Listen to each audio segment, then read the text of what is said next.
अस्सलाम वालेकुम स्टूडेंट्स। आज के लेक्चर में हम पढ़ेंगे मेथड ऑफ साइकोलॉजी। साइकोलॉजी में कौन कौन से मेथड हैं यूज़ होते हैं रिसर्च के लिए। उनमें ऑब्जर्वेशन मेथड है, सबसे पहले एक्सपेरिमेंटल मेथड है, सर्वे मेथड है, केस स्टडी, इंटरव्यू। जो आज का जो हमारा लेक्चर है उसमें हम ऑब्जर्वेशन मेथड की डिटेल पढ़ेंगे। ऑब्जर्वेशन मेथड के हम पढ़ेंगे definition, stages of observation method, types of observation method और उनके एडवांटेजेस एंड डिसएडवांटेजेस पढ़ेंगे डिटेल से। जो फर्स्ट हमारे पास सबसे पहले हम डेफिनेशन पढ़ रहे हैं। What is mean by observation method in psychology? Observation is a basic and common technique used in different sciences. Observation method is an important tool used by psychologists. Observation can be a first step in discovering why we behave the way we do. Principles of good observation are same and apply equally well in natural setting and library. Observation is one method for collecting research data. Observation जो है एक ऐसी technique और method है जो बहुत से science से रिलेटेड सब्जेक्ट हैं वो यूज़ करते हैं इस मेथड को। ऑब्जर्वेशन एक इम्पोर्टेंट टूल है साइकोलॉजिस्ट के लिए भी, और ये एक फर्स्ट स्टेप है जो डिस्कवर करता है कि why we behave the way we do, कि हम किसी मौके पर किस तरह से बिहेव करते हैं और क्यों करते हैं, उसके बारे में ये हमें बताता है। प्रिंसिपल ऑफ ऑब्जर्वेशन के जो है वो बहुत ज़्यादा अच्छे हैं। Principle of good observation are same and equally well in natural setting and library. जो ऑब्जर्वेशन मेथड है वो नेचुरल सेटिंग और लाइब्रेरी दोनों पे अप्लाई किया जा सकता है। ऑब्जर्वेशन एक ऐसा मेथड है जिसमें हम रिसर्च के लिए डाटा को कलेक्ट करते हैं। किस तरह से हम डाटा कलेक्ट करते हैं रिसर्च के लिए? It involve watching a participant and recording relevant behaviour for later analysis. हम पार्टिसिपेंट को देखकर और रिकॉर्डिंग करके अपने रिसर्च का डाटा है ऑब्जर्वेशन मेथड में कलेक्ट कर सकते हैं। नेक्स्ट हमारे पास ऑब्जर्वेशन से रिलेटेड है स्टेजेस ऑफ ऑब्जर्वेशन। कौन कौन सी स्टेजेस हैं ऑब्जर्वेशन मेथड में, कौन कौन से हम स्टेजेस को अप्लाई करते हैं? Selection, recording, analysis, interpretation. सबसे पहले हम सिलेक्ट करते हैं पार्टिसिपेंट को जिनके ऊपर हमने रिसर्च करनी होती है। नंबर 2 पे हम रिकॉर्ड करते हैं उनके बिहेवियर्स को, और जो उन्हें हमने काम दिया होता है उनके टास्क को हम रिकॉर्ड करते हैं। फिर एनालाइज करते हैं सारी डिटेल थ्रू आउट, ठीक है, शुरू से लेकर लास्ट तक रिसर्च में उनके बिहेवियर को ऑब्जर्व करते हैं और एनालाइज करते हैं कि उसने इस सिचुएशन पर इस तरह का बिहेवियर जो है अपनाया, उसकी पूरी डिटेल को एनालाइज करते हैं।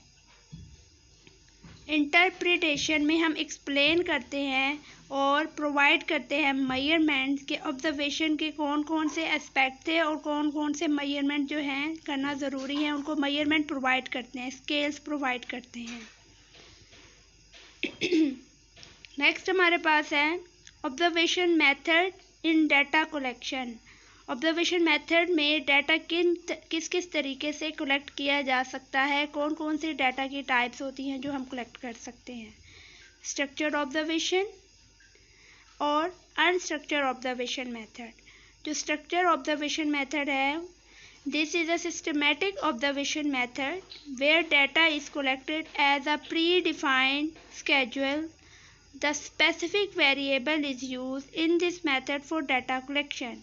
इस मेथड में पहले से ही प्री डिफाइंड स्केड्यूल को अपनाया जाता है, यानी कि आपने किसी को ऑब्जर्व करना है तो उससे रिलेटेड पूरा प्लान बनाया जाता है, क्या क्या चीज़ यूज़ होगी, कौन से टूल्स यूज़ होंगे, तो ईच एंड एवरीथिंग का एक प्लान बनाया जाता है, किस टाइम पे करेंगे और कितना टाइम का होगा, ये तमाम चीज़ों का एक प्लान बनाया जाता है। ये प्री प्लान्ड होता है, प्लान करके फिर ये ऑब्जर्वेशन की जाती है। जो अनस्ट्रक्चर्ड है इसमें क्या होता है, इस free and open manner without using any pre determined objective schedule और वेरिएबल। ये सिर्फ ओपन होता है, फ्री होता है, फ्री मैनर होता है, यानी कि इसमें कोई प्लान नहीं किया जाता कि हमने किस टाइम पे करना है, कौन से टूल अप्लाई करेंगे अपने रिसर्च में और किस तरह के उनसे क्या सवाल करेंगे और कौन कौन सी चीज़ें उनको दी जाएंगी अपने रिसर्च के दौरान। तो ये कोई प्लान नहीं किया जाता, ये बस फ्री होता है, ओपन मैनर होता है। इसमें कोई स्केड्यूल, कोई ऑब्जेक्टिव या वेरिएबल्स जो हैं वो पहले से डिफाइन नहीं किए जाते या बनाए जाते, एक पूरा प्लान नहीं बनाया जाता इसमें। नेक्स्ट हमारे पास है टाइप ऑफ ऑब्जर्वेशन मेथड। कौन कौन सी टाइप है ऑब्जर्वेशन मेथड की? Naturalistic observation method, control observation method, participant observation method. First of all हम पढ़ेंगे नेचुरलिस्टिक ऑब्जर्वेशन क्या है। जैसे कि आपको नाम से ही पता चल रहा है, नेचुरल यानी कि नेचुरल इन्वायरमेंट में करना। Naturalistic observation method involve observing and studying the spontaneous behaviour of the participant in open and natural surrounding. The role of the researcher is to find and record whatever he can see and observe in natural environment. इसमें जो है observation, naturalistic observation method में जो हम participant हैं उनके behaviours को spontaneously और नेचुरल इन्वायरमेंट में जो उनका जो बिहेवियर है एट अ टाइम वो क्या शो कर रहे हैं, उनको नेचुरल और ओपन सराउंडिंग में उनके बिहेवियर को हम जज करते हैं, स्टडी करते हैं या ऑब्जर्व करते हैं। ठीक है, जो नेचुरली वो कर रहे होते हैं, इस पर कोई मैनिपुलेशन नहीं होती। और रिसर्चर का काम क्या होता है कि वो फाइंड करता है और रिकॉर्ड करता है, जो कुछ उसने देखा है उसको रिकॉर्ड करता है और ऑब्जर्व करता है नेचुरल एनवायरनमेंट में। Naturalistic observation is the process of watching without interfering. The investigator simply observe and record what happened in natural environment as objectively as possible with tape recorder and camera. इस observation method में जो हमारा investigator होता है, जो research कर रहा होता है, वो सिर्फ लोगों को सिंपली ऑब्जर्व करता है, कोई इंटरफेयर नहीं करता, सिर्फ उनको देखता है और रिकॉर्ड करता है कि वो क्या क्या काम कर रहे हैं नेचुरल इन्वायरमेंट में। किस तरह से रिकॉर्डिंग कर सकता है वो? टेप रिकॉर्डर से या कैमरा के ज़रिए। नेचुरलिस्टिक ऑब्जर्वेशन में और दो तरह की टाइप्स या टेक्निक्स यूज़ होती हैं, वो कौन कौन सी हैं? Overt observation and covert observation. Overt observation के बारे में हम पहले पढ़ रहे हैं। When the observer enter in a situation and start noting down about the phenomena, the procedure is called overt observation. इस टेक्निक में जो ऑब्जर्वर है वो एंटर हो जाता है, जिस चीज़ के ऊपर वो ऑब्जर्व करना चाह रहा है या रिसर्च करना चाह रहा है उसमें वो एंटर होता है और फिर वो नोट डाउन करने लग जाता है कि जो उसके पार्टिसिपेंट हैं वो क्या क्या काम कर रहे हैं। In this technique observer make no effort to hide his or her attention. इस टेक्निक में जो रिसर्चर होता है वो अपने आप को, अपने ज़ात को नहीं छुपाता, ना ही वो जिनके ऊपर रिसर्च की जा रही होती है पार्टिसिपेंट से कोई बात छुपाता है कि छुप छुप के वो रिसर्च नहीं कर रहा होता, बल्कि वो बता देता है कि मैंने रिसर्च करनी है, मैंने आपसे कोई परफॉर्मा फिल करवाना है, अगर आप लोग इंटरेस्टेड हैं तो मैं आपके ऊपर आपसे परफॉर्मा फिल करवाना चाहता हूँ। ठीक है, जिस अकॉर्डिंगली जिसकी तरह वो जो काम करना चाह रहा होता है उसकी सारी डिटेल जो है वो पार्टिसिपेंट को बता देता है और अपने आप को, अपने सेल्फ को वो हाइड नहीं करता इस मेथड में। The subject is aware of the observer who use checklists, rating scales and other devices. जो सब्जेक्ट होता है यानी कि जो पार्टिसिपेंट होता है वो भी फुली अवेयर होता है ऑब्जर्वर से कि वो क्या क्या चीज़ें यूज़ कर रहा है और कौन कौन सी चीज़ें उसके ऊपर अप्लाई की जा रही है और किस लिए अप्लाई की जा रही है। तो सारी डिटेल यानी कि ओवर्ट ऑब्जर्वेशन में सारी डिटेल पार्टिसिपेंट को दी जाती है अबाउट आवर रिसर्च। नेक्स्ट जो है हमारे पास है वो कोवर्ट ऑब्जर्वेशन है, यानी कि कवर हुई, कवर से निकला है, छुपी हुई। The investigator purpose might be concealed, it is known as covert observation. यानी कि ये वो ऑब्जर्वेशन है, कवर्ट ऑब्जर्वेशन है, जिसके अंदर जो इन्वेस्टिगेटर है अपने आप को छुपा लेता है एज अ रिसर्चर। वो भी एक पार्टिसिपेंट के तौर पर काम करता है उनके साथ और इसमें वो अपने आप को छुपा लेता है, लोगों को नहीं पता चलने देता कि उनके ऊपर कोई रिसर्च की जा रही है या नहीं की जा रही। In this technique the subject do not know that they are being observed. इसमें जो पार्टिसिपेंट होते हैं, ऑब्जेक्ट होते हैं, उन्हें नहीं पता होता कि उनके ऊपर कोई रिसर्च की जा रही है या नहीं। वो एक सिंपल सा पार्टिसिपेंट बन के लोगों में शामिल होता है और उसी तरह से बिहेव करता है जैसे कि वो कर रहे होते हैं और उनकी चीज़ों को वो ऑब्जर्व करता है और फिर रिकॉर्ड करता है। This basic idea of technique is to observe the behaviour without influencing it. ठीक है, इस टेक्निक का मेन मकसद ये है कि लोगों का जो बिहेवियर है इन्फ्लुएंस ना हो। उन्हें अगर नहीं पता होगा कि उनका बिहेवियर जो है ऑब्जर्व हो रहा है तो वो उसी तरह बिहेव करेंगे जिस तरह वो आम रूटीन में करते हैं। जब इंसान को पता चल जाए कि उसको कोई चीज़ रिकॉर्डिंग हो रही है या उसकी बातों को क्या कहते हैं रेटिंग मिल रही है या रिकॉर्ड किया जा रहा है, कैमरे में उसकी रिकॉर्डिंग हो रही है, वीडियो बन रही है, तो उसका बिहेवियर उस टाइम पे कुछ और होता है और जब उसको नहीं पता होता तो उस टाइम उसका बिहेवियर कुछ और होता है। इसलिए ये जो है कोवर्ट ऑब्जर्वेशन जो है बहुत, वो कह रहे हैं, एक अच्छी टेक्निक है कि इस तरह से हमें लोगों का जो बिहेवियर है, जो उनका नेचुरल बिहेवियर है किसी भी सिचुएशन से रिलेटेड, हमें पता चल जाता है। अगर उनके सामने उन्हें सब कुछ पता हो गया भी अब इनका ये बिहेवियर रिकॉर्ड हो रहा है तो वो उस तरह से बिहेव नहीं करते जो नेचुरल सेटिंग में वो करते हैं। आगे इसके एडवांटेजेस और डिसएडवांटेजेस हैं। नेचुरलिस्टिक ऑब्जर्वेशन के कौन कौन से एडवांटेजेस हैं? It provide large amount of rich information when a participant is in a natural habitat his flow of behaviour is natural and not force use to generate a new ideas. इसमें researcher को बहुत ज़्यादा information मिलती है और उसके अलावा जब कोई पार्टिसिपेंट नेचुरल सेटिंग में आता है तो उसका जो बिहेवियर है वो नेचुरल होता है, उसके ऊपर कोई चीज़ फोर्स नहीं कर सकता, रिसर्चर भी नहीं फोर्स कर सकता।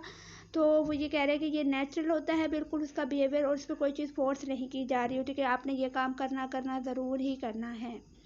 और उसके बाद उसको जो है रिसर्चर को अपने पार्टिसिपेंट से रिलेटेड न्यू आइडियाज़ मिलते हैं। जब वो ये काम करते हैं नेचुरल सेटिंग में तो उसको न्यू आइडियाज़ मिलते हैं अपने पार्टिसिपेंट से। जो डिसएडवांटेज है, not possible to observe all type of behaviour in a natural setting.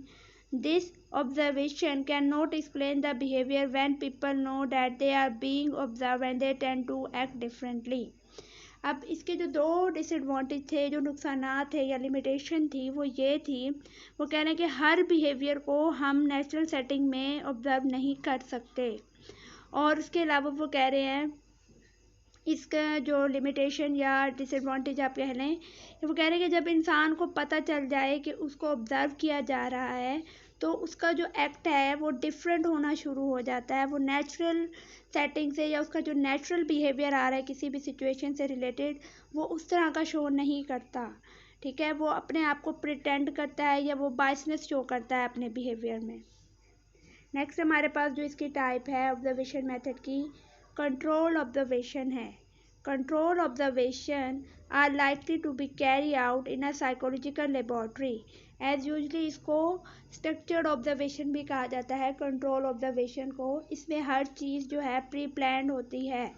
इसके मुताबिक कंट्रोल ऑब्जर्वेशन के मुताबिक जो है वो कह रहे हैं हर चीज़ जो है प्लान की जाती है। किसी भी चीज़ के ऊपर हमने रिसर्च करने से पहले उससे पूरा एक डिटेल बनाई जाती है, एक प्लान बनाया जाता है और ये ज़्यादातर क्या है साइकोलॉजिकल लेबॉर्ट्री में की जाती है।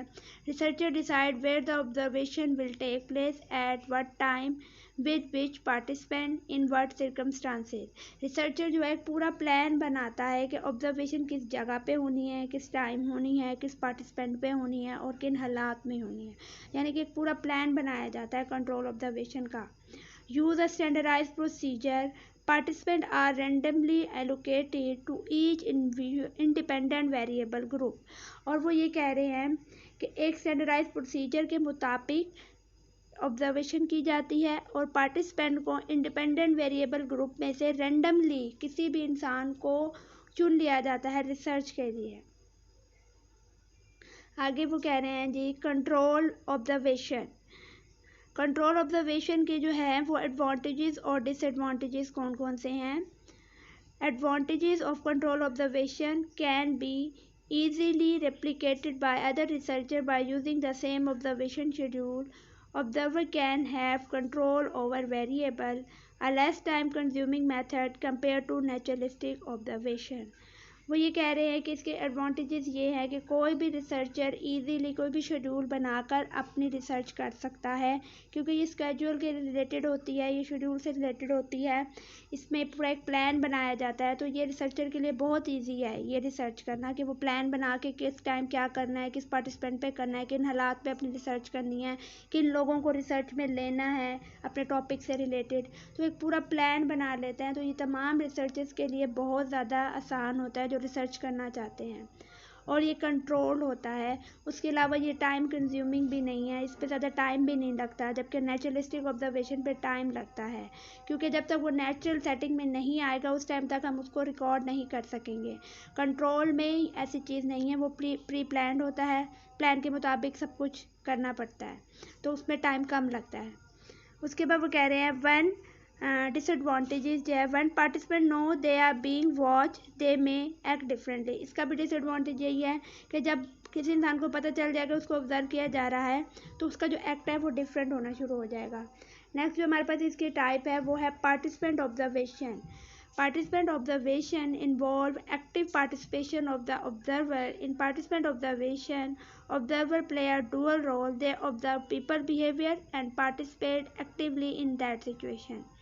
इस पूरे क्या कहते हैं मेथड में जो हमारा रिसर्चर है वो खुद भी एज अ पार्टिसिपेंट इन्वॉल्व हो जाता है। उसके दो काम होते हैं, एक तो वो एज अ रिसर्चर काम कर रहा होता है और एक एज अ पार्टिसिपेंट काम कर रहा होता है, उन लोगों के साथ शामिल हो जाता है और उनके बिहेवियर्स को नोट करता है।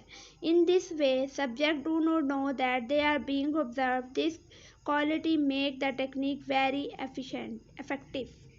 वो ये कह रहे हैं कि अगर जब इंसान को पता नहीं होगा कि वो ऑब्ज़र्व कर रहा है, तो उसका एक हमारे पास नेचुरल जो बिहेवियर है वो हमारे पास आएगा, तो ये टेक्निक बहुत ज़्यादा इफ़ेक्टिव है। और जो रिसर्चर जो है वो छुप छुप के लोगों की बस मुशाहिदा करेगा, ऑब्ज़र्व करेगा, उनकी चीज़ें के बारे में लिखना शुरू कर देगा कि इस सिचुएशन में इंसान का ये बिहेवियर होता है। एज अ पार्टिसिपेंट वो काम करता है, वो डुअल रोल अपना रहा होता है। नेक्स्ट में इसके हमारे पास एडवांटेजेस क्या है और डिसएडवांटेजेस क्या है पार्टिसिपेंट ऑब्जर्वेशन के। Researcher able to be honest with the group participant और इन पार्टिसिपेंट ऑब्जर्वेशन। जो रिसर्चर है वो ऑनेस्ट रहता है पार्टिसिपेंट ऑब्जर्वेशन के अंदर, एक ये एडवांटेज है। यानी कि जिस तरह की उसके पास ऑब्जर्वेशन आ रही होती है वो वैसे ही लिखता है, वैसे ही शो कराता है अपनी रिसर्च में, उसमें कोई बायसनेस नहीं होती। उसके बाद वो कह रहे हैं जी पार्टिसिपेंट ऑब्जर्वेशन में be the only way to gather knowledge on legal activities. इसके अंदर वो कह रहे हैं जी जो है इलीगल एक्टिविटीज़ से रिलेटेड कोई भी हमारे पास जो नॉलेज है वो हासिल करने का एक ओनली वे है कि लीगली हम अपनी एक्टिविटीज़ को कर सकें। उसके बाद not knowing they are being observe avoid observer effect. अब उन्हें नहीं पता लोगों को कि हमारे ऊपर ऑब्जर्वेशन की जा रही है या कोई रिसर्च की जा रही है, तो वो उस चीज़ को वो ऑब्जर्वर के इफ़ेक्ट को ज़्यादा नहीं लेंगे अपने ऊपर। जब उन्हें पता होगा कोई हमें ऑब्जर्व कर रहा है तो उसका कोई ना कोई असर वो लेकर कोई अपनी जो पर्सनैलिटी है या अपना बिहेवियर है वो चेंज करने की कोशिश करेंगे। लेकिन जब उन्हें पता ही नहीं होगा कि उनको ऑब्जर्व किया जा रहा है या उनके ऊपर कोई रिसर्च की जा रही है, तो वो जैसे ही वो डेली लाइफ में अपनी सिचुएशन में बिहेव करते हैं वैसे ही वो बिहेव करेगा। और इसके डिसएडवांटेजेस क्या थे? में lose objectivity and become biasness. It can be difficult to get time and privacy for recording. If the researcher is undercover, he has to be very cover about his research. अब वो कह रहे हैं कि जब वो छुप छुप के लोगों की चीज़ें लिखेगा तो उसको बहुत ज़्यादा मुश्किल होगी, डिफ़िकल्ट टाइम होगा कि प्राइवेसी में वो बैठ के लोगों के रिकॉर्ड करे, कोई उसको देख ना ले कि वो कुछ लिख रहा है या रिकॉर्ड कर रहा है किसी के बिहेवियर को, तो उसको ये काम छुप छुप कर करना पड़ेगा। तो ये वो बहुत ज़्यादा वो कह रहे हैं डिफ़िकल्ट काम होता है, तो ये इसका डिसएडवांटेज है। और इसमें ऑब्जेक्टिविटी कम हो जाती है, बायसनेस ज़्यादा आना शुरू हो जाती है, क्योंकि वो उसी टाइम तो उसका बिहेवियर रिकॉर्ड नहीं कर सकता। पहले वो देखेगा, उसके बाद वो जाके किसी साइट पे या छुप के उनके बिहेवियर के बारे में लिखेगा, तो कुछ ना कुछ वो कह रहे हैं इसमें बायसनेस आना शुरू हो जाएगी रिसर्चर की तरफ से। और रिसर्चर जब अंडर कवर होता है यानी कि वो बिल्कुल अपने आप को एज अ पार्टिसिपेंट शो करा रहा होता है, तो जो उसकी जो रिसर्च है वो भी बिल्कुल कवर हो जाती है, उसके अंदर कोई ना कोई चीज़ बायसनेस आना शुरू हो जाती है, उसमें रिज़ल्ट जो है रिज़ल्ट सही नहीं आते। नेक्स्ट हमारे पास है non participant observation. Non participant observation में क्या है, in this technique the observer does not want to be a part of that situation which is to be observed. इसमें जो है ऑब्जर्वर अपने आप को उस सिचुएशन में ऐड नहीं करता एज अ पार्टिसिपेंट जिसको वो ऑब्जर्व करना चाह रहा होता है, बस ही remain in different and record the target behaviour और situation with audio visual aids. वो ऑडियो विजुअल एड यानी कि टेप रिकॉर्डर से, कैमरा से, मोबाइल से, किसी भी तरह से लोगों के बिहेवियर और सिचुएशन में जिस बिहेवियर या सिचुएशन वो टारगेट बिहेवियर या सिचुएशन को वो ऑब्जर्व करना चाह रहा होता है उसको वो रिकॉर्ड कर लेता है। इसके एडवांटेजेस क्या हैं और डिसएडवांटेजेस क्या हैं? Participant tend to act more realistically. Participant बहुत ज़्यादा रियलिस्टिकली काम करता है, उस पर कोई बायसनेस नहीं होती। और researcher has no influence over the situation, और रिसर्चर की भी कोई इन्फ्लुएंस, कोई असर नहीं होता सिचुएशन से रिलेटेड, सिर्फ वो लोगों के बिहेवियर को ही ऑब्जर्व करता है। इसमें ऑब्जर्वर में not get a feel of what is happening. इसमें क्या है, क्या डिसएडवांटेज है कि ऑब्जर्वर को इससे कोई गर्ज नहीं है, कोई उसके अंदर फीलिंग नहीं होती कि क्या कुछ वो कर रहा है उसका पार्टिसिपेंट सिचुएशन से रिलेटेड। बस उसका काम क्या होगा कि उसने जो उसके पार्टिसिपेंट ने सिचुएशन से रिलेटेड उसने जो भी बिहेवियर शो किया है उसको रिकॉर्ड करना है उसने। इसके अंदर वो कोई अपनी इन्फ्लुएंस नहीं डाल सकता रिसर्चर। ये इसका डिसएडवांटेज था। नेक्स्ट हमारे पास इसका कंक्लूजन है पूरे ऑब्जर्वेशन मेथड का कि क्या नतीजा निकला, कि कैसा है ये ऑब्जर्वेशन मेथड पढ़ के। Observation method is important method of data collection. Different type of observer exit whether the lab has limitation that need to be overcome by completing what other researcher method like interview of participants and using of experiment। वो कह रहे हैं जी जो observation method है एक बहुत अच्छा method है, इंपॉर्टेंट मेथड है डाटा कलेक्शन करने के लिए, और इस पर बहुत ज़्यादा ऑब्जर्वेशन एग्जिट करती हैं। उसके अलावा इस पर जो लिमिटेशन लगाई गई हैं दूसरी रिसर्च मेथड की तरफ से, जैसे कि उसको कम करने की ज़रूरत है, जैसे interview of participant and using of experiment. इनमें जो उन्होंने लिमिटेशन हमारे पास आ रही है उसको कम करने की हमें कोशिश करनी चाहिए और अपने मेथड को ज़्यादा बेहतर बनाना चाहिए ताकि हमारा जो है डाटा जो है आसानी से कलेक्ट हो सके। आज का जो आपका ऑब्जर्वेशन मेथड है वो हमारा यहाँ कंप्लीट हो गया है। ओके स्टूडेंट, अल्लाह हाफिज़।